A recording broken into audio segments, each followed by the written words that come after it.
and gentlemen, welcome to Pop Culture Problems, where we talk about anything under the sun pop culture related.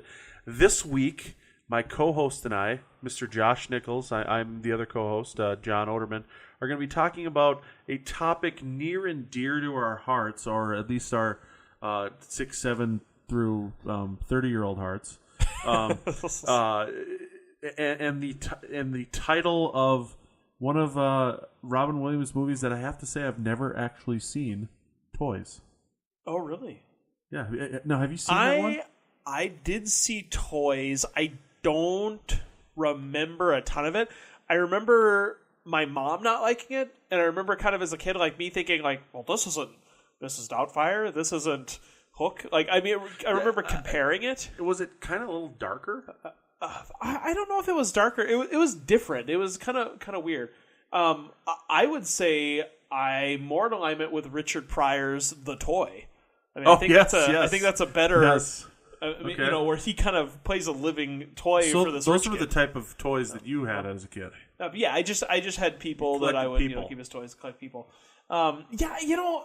Toys are well. First of all, before we get into the childhood memories, which is where I think people will really, start to ooh and ah and remember.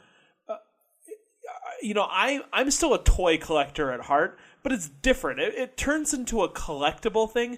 I think the shift is where you contemplate not opening something. I think that's the shift.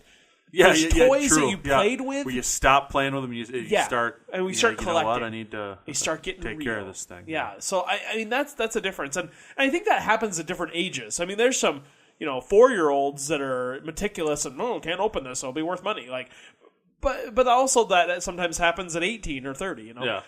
So are you? Do you remember when that happened for you?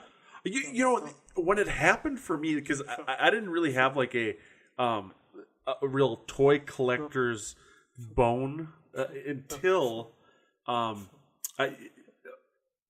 grew up playing with the Teenage Mutant Ninja Turtles toys. There were a couple different series that I kind of followed, but G.I. Joe was another one, and they had the 3 3/4 inch G.I. Joes that I played with so many of those as a kid.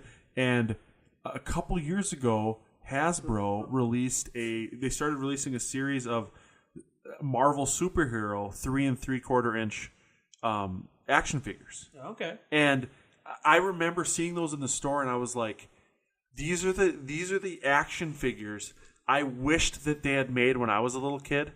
So I'm going to buy them, and I'm going to save them, and I'm going to give them to my kid and I'm going to force him to be, a toy geek like I was, and he's going to play with action figures and this and that, and I'm just going to make it happen. And that hasn't happened for me yet, but I have been able to give them as gifts to my nephews, and they absolutely love them. And Hasbro's done a good job of releasing female characters too. So I've been I feel like there's not a lot of toys action figure wise that are good for little girls, but little girls, they don't have a problem playing with action figures either. No. And I've been able to give some to my nieces too, and they love them. And that's one of the gratifying things for me is I didn't so much buy them to collect them. However, the only ones I've given to my nieces and nephews are the ones that I have doubles of. Really? Yeah. You're selfishly keeping one of each of them for yourself. Yes. Well, for my future spawn. children. Yeah. I think for me, the person that ruined me on collecting, and then the person that ruined me on also having a sound checkbook, Todd McFarlane. So, yes. He had the Spawn series and everything, and he started making action figures, and now there's some companies that make action figures that are pretty much photorealistic. Are basically artisan action figures. Oh, absolutely. And Hot Toys is, I think, one of those. Yeah, Hot Toys is one. At the time, though, Todd McFarlane, he did the most realistic figures that you could actually find. And, they would have prototype pictures of the figures he would make, and the prototypes are always perfect, pristine. Nothing wrong with them. I mean, the actual are you figures. Sure this isn't just a picture of that person. Yeah, pretty much. Thing? Like the prototypes were phenomenal, and you'd get the figure, and they were pretty good. I mean, they were really good. But I mean, the prototype was always like I mean, that's what you pictured. Uh-huh. And when I remember the figure, I'm remembering the prototype image. If I go look at it, it's probably not as good. But he kind of ruined me. I started collecting Austin Powers figures, went to Metal Gear, and then started just collecting anything. The movie Maniacs series is really, I think, what kicked it off for me, because I loved horror movies, and they made such, I mean, Freddy and Jason and Leatherface and through the works, the Terminators and Aliens and that's where I started collecting and not opening. And I think those first Austin Powers figures I got, there was the cards have different variants. Yeah. And there were certain figures that were more rare because of the sound chips. And it clicked in my brain that, well, if this is more rare, then it must be worth money. I kind of started equating that value to it. And that's where I think it changed. And only real recently, the only things I've ever opened real recently have been the Funko Pop figures. I started opening them thinking I wasn't going to collect them. And then I just kept opening them, and now I'm like, oh man, now I have to open all of them. I do wish I do have one though that I wish that I never opened. The first year I went to Comic-Con in San Diego, I was just rabid about getting a Martian Manhunter Funko Pop, and this was like the first couple of years of pop figures. They weren't really that huge yet. They hadn't really licensed a lot of the movie characters and stuff like that.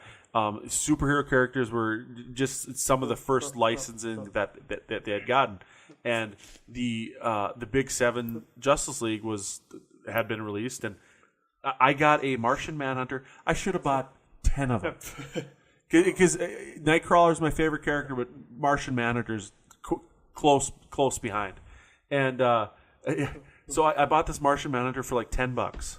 And took it out of the case when I got home, proudly displayed it on my bookshelf. And then, a couple of years later, I was like, I wonder how much that one's worth, because I've seen that some of these Funko Pops have like skyrocketed in value, especially once they take them out of circulation, they stop making them. Well, had I left it in the box and had I kept the box, that Martian Manhunter is like worth like $300, $400 now. Yeah, just looking online here, one sold for $525, $465, $451. Like these are all like sold, not I want this price. Yeah, there are a lot of the $240. Holy cow! Yeah, it's amazing how those things wane. I remember there was a time when I started collecting all the figures. I thought, as a kid, I loved the Teenage Mutant Ninja Turtles figures. I was like, it would be so cool to get those mint on the card. Yeah. And I remember when I looked them up originally, they were really expensive. And now they're kind of not as much. Like they kind of go with an ebb and flow of value based on what people want. I think it's like when the nostalgia train is in the station. That's when that's definitely you'll have periods of time. I know like the early 2000s, like 80s stuff was really huge again, and you saw a huge resurgence, and I think it was because those kids that grew up in the 80s finally had disposable income, and they were able to purchase things like that, and you've seen a lot of things come back. I remember when I was in college, I stopped buying G.I. Joe toys in the mid 90s because they went from the 3 3/4 inch to like these 5-inch stupid looking like muscle bound freak action figures that I just had like zero interest in because it just wasn't G.I. Joe to me.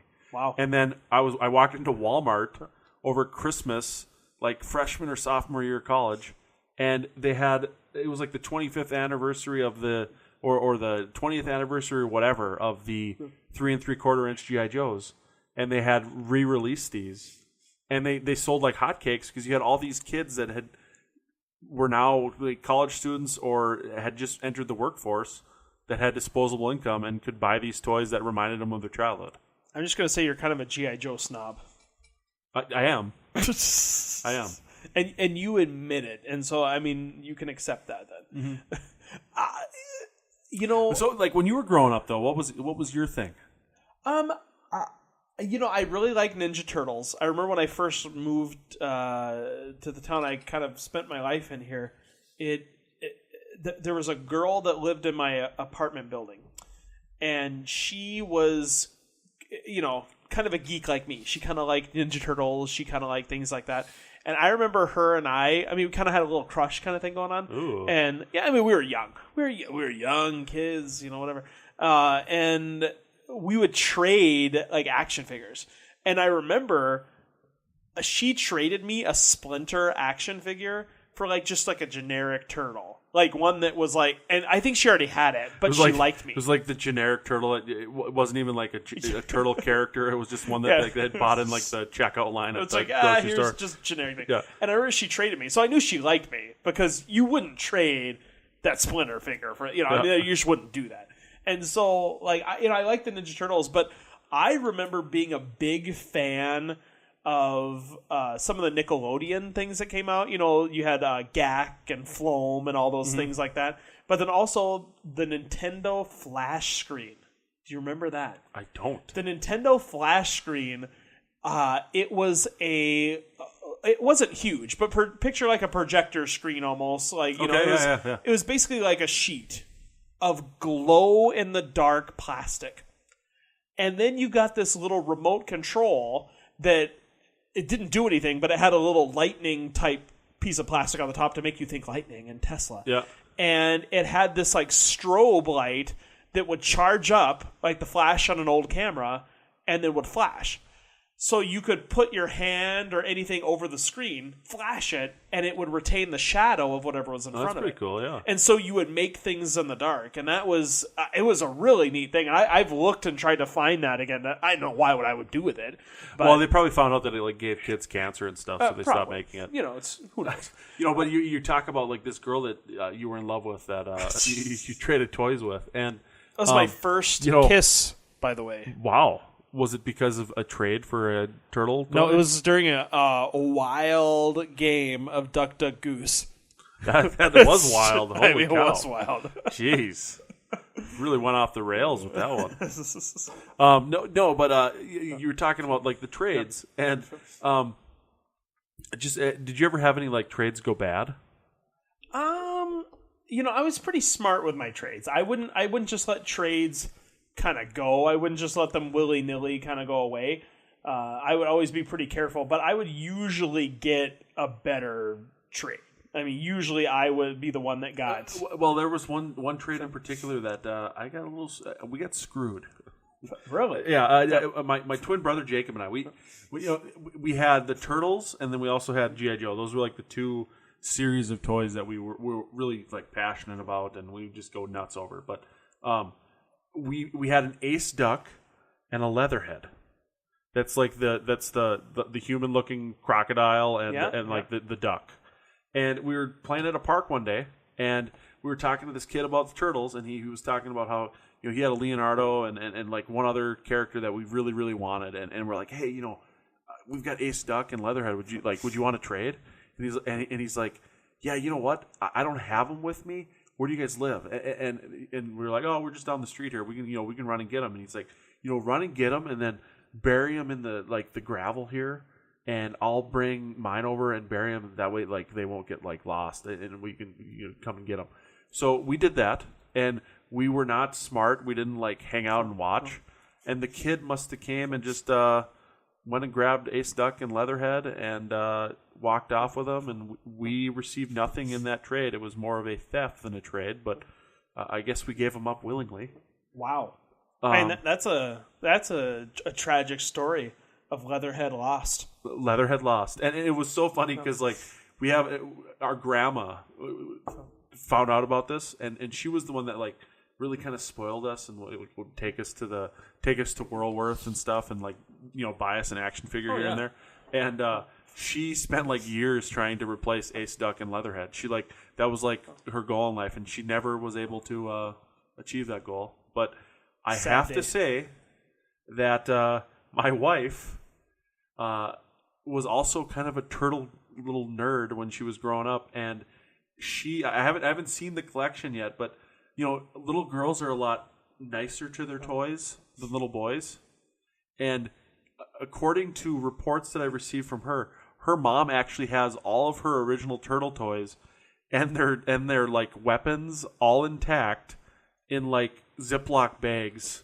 so like where they're like in near mint condition. Wow.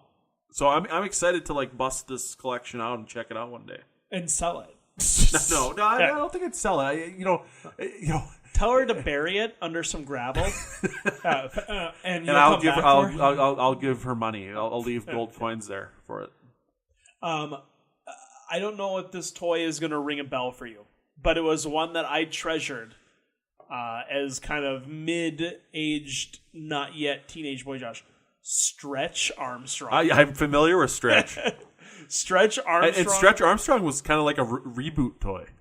Was it? Yeah, like I want to say like 60s or 70s. Stretch Armstrong was huge, and then they brought it back in the 90s. I didn't realize that. I just remember that my bedroom was in a basement. They had to redid this basement for me, and it was colder down there. And one winter in the chilly Midwest, like he froze and it cracked his skin, and like the ooze like came seeping out of it and everything. It was tragic. It was a. Did you cry? It was trauma. No, I didn't cry. I was more interested in what was inside. Now, were you hard on your toys? I don't know if I was hard on my toys. I even like then to display things. I remember I wasn't necessarily huge into collecting them, but my mom would always go to rummage sales and garage sales and stuff, and she found a bunch of the troll figures. You know, absolutely, hair. Yeah. And I remember she bought it was like 20 or 30 of them. She bought at this rummage sale for like a couple bucks. And she brought them all home. Yeah, and those troll figures, they had like different like careers and stuff. Yeah, exactly. Yeah. And there were all these different ones. And I remember having them all like lined up on a shelf kind of thing. And I would, kind of display them. So I wouldn't like play with them. I think I was much younger when I played really hard with toys. I was a big Lego guy, and you could play pretty hard. Oh, yeah, Legos were awesome. But I was that... I always had a system. I always had to organize everything before I could play with Legos. Okay. Like I had all of the colors of certain blocks built into tower cubes. Yeah. So that I would have all the reds, all the yellows, gotcha. and then I would be able to get those easily. I had little baggies, all the tires in one, all the this and the other. And I was kind of anal that way. Yeah. Well, and speaking of Legos, my twin brother and I loved Legos, and we had a ton of Legos like from my older brothers, and then we got some as we were growing up and stuff. And all of a sudden, like our Legos disappeared when we were I don't know, like 9, 10, 11 years old. You gotta stop burying stuff in gravel. And no, we didn't bury it. This was not the result of our actions this time. But see, my mom would routinely, like, if we like left our Legos out and stuff, she'd clean them up, put them in a box, and like hide them for a while to like teach us a lesson that, hey, you can't just like leave this crap laying around. It's probably because she stepped on them or my dad stepped on them or something. And like, there's nothing that hurts more than like a Lego and stepping on it. But turned out like from here and there, like over the next this, let's say this happened like when we were 9 or 10.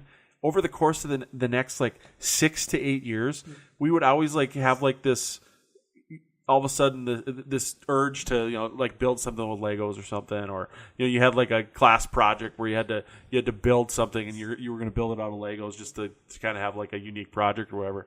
And my mom would always be like, you know what? I don't know where I put those. And we could never find the Legos. We could find like this small little box, but we couldn't find like all the Legos. And it was when I was like a sophomore, junior in college that we were all at home together. Like we had a family Christmas where all my older brothers and sisters were there, and we were talking about the Legos again because I had nieces and nephews that were there that like, hey, why don't we just give them the Legos? Mom, did you ever find those? And my older brothers and sisters revealed that one Christmas they had stayed up late and they were hanging out, maybe had a little bit of Grandpa's old cough medicine, and it started out with, hey, who can build the strongest Lego structure? And the way they were testing it is that they would throw them down the steps.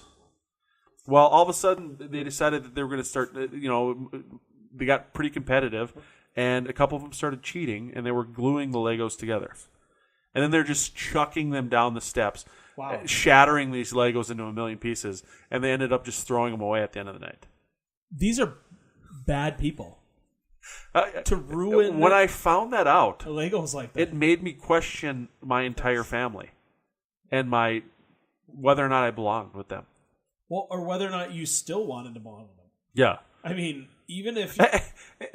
and even if you have their blood, you have their soul and their morals. Yeah, yeah. And I feel like I'm a pretty good person, and my parents raised me right, but maybe they didn't raise my siblings right.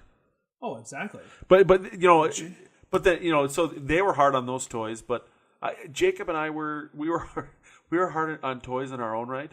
Some of those GI Joes look like they were in terrible accidents involving fire, because we would we would display them and stuff. We'd get the because we had a lot of like the big vehicles and stuff that with like the missiles and stuff that you could launch and you could fight with them but as we got older, it was more interesting when you had like bottle rocket fireworks and jumping jacks and stuff to like have some real pyrotechnics where this was like a real battle. You got really we got real and so like some of those vehicles have some battle marks on them. Some of those GI Joes probably have to visit the VA on a regular basis. It's a situation where it's not like the baggies that my wife has where her Teenage Mutant Ninja Turtles are in pristine condition. I didn't have G.I. Joes. I think the hardest I was on figures like that was I had He-Man. Oh, yeah. Like Masters of the Universe kind of thing. And, but, so I would play with those a little harder. But I never had, like, G.I. Joes or soldiers like that. Micro Machines. I remember having a van that you unfolded and it turned into a little roadway and stuff like that. Some of those little cars and stuff. There's so many toys when you're a kid. When I was really little, I had a Teddy Ruxpin. Oh, Teddy Ruxpin. And that's coming back now. Like you can order them now. Like really? They have a reboot of them. So buy one for your kid now before Teddy they're Ruxpin. sold out. You remember the cartoon? I do a little bit. Yeah. We got to do a show once when we talk about like 80s cartoons, and that we got to definitely write that down as a topic of conversation for your future show. I will go ahead and write that down. Thank you for directing me to do that. Yeah, you're welcome. It's done. No, but Teddy Ruxpin, and there were a couple Teddy Ruxpin like figured like toy type things that we did have, but yeah, a huge fan of that show to the point where like when we would eat ice cream, I'd wait for the ice cream to like melt, and we'd call it grubby soup. Grubby soup? Yeah, Grubby was like his caterpillar friend. Oh yeah. And he would make like the stew at the fire, and it looked like, I guess, melted ice cream. I just had a hypnosis type regression memory that came back to me. I don't know if you remember, they were called CNCs. Okay, yes. These little computery things. Yes. And the CNC told me to spell wash me. It's like spell wash me.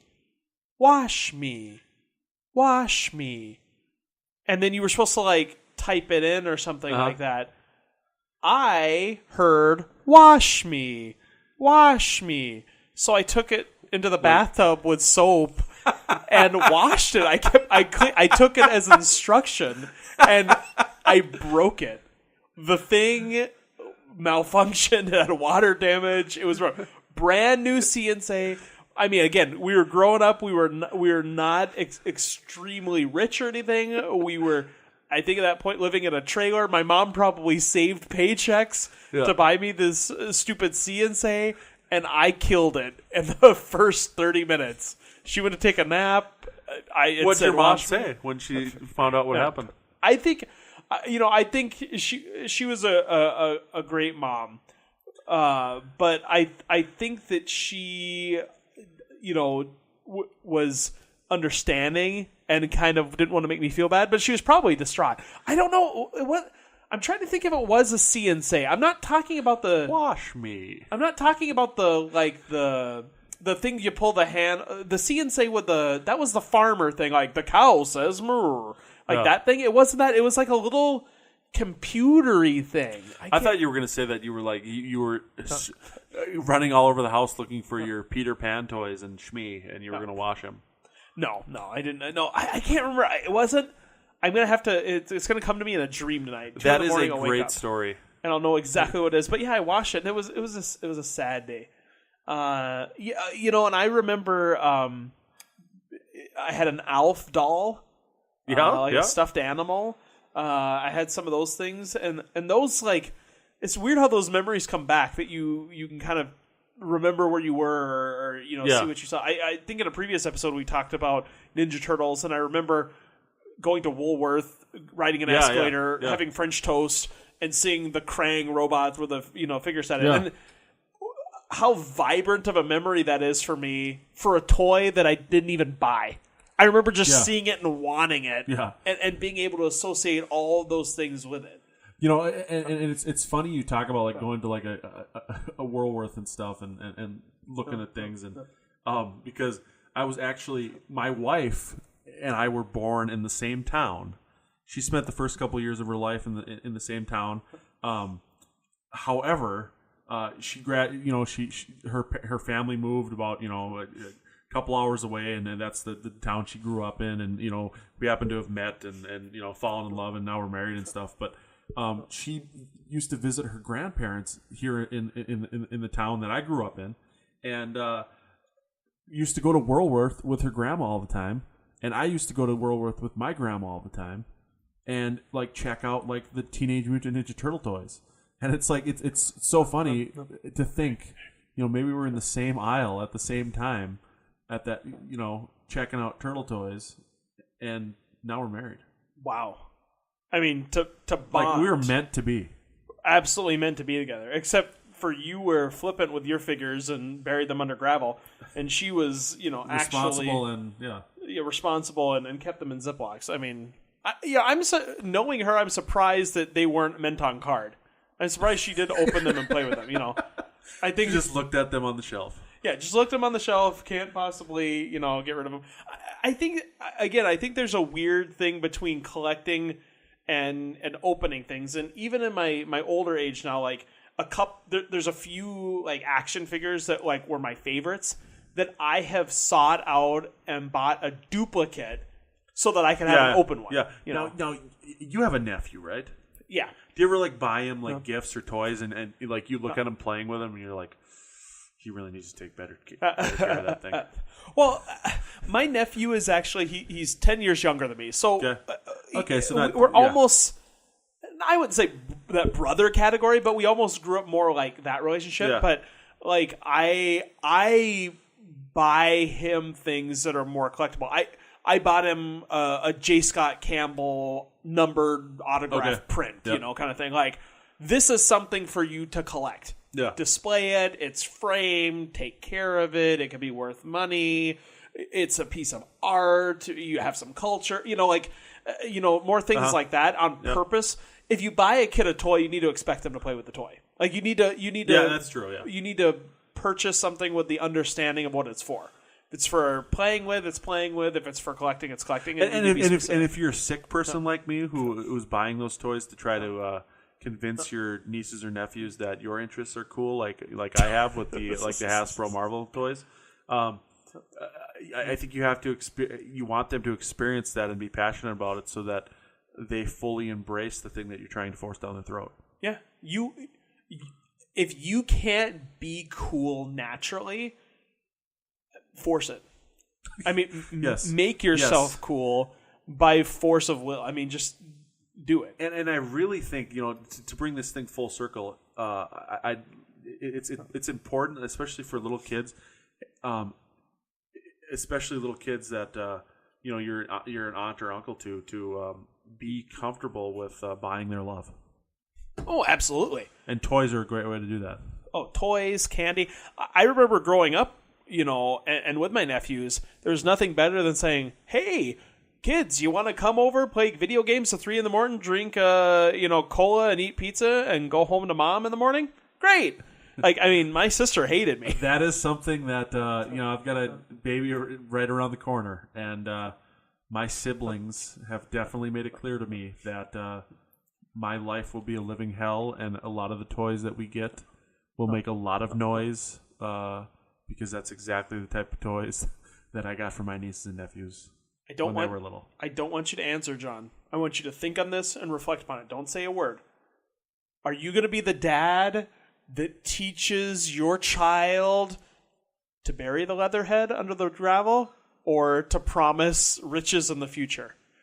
What kind of dad are you going to be? Ladies and gentlemen, we'll find out a little bit later if John's going to be a good dad or not. Right here on Pop Culture Problems. We'll see you next time.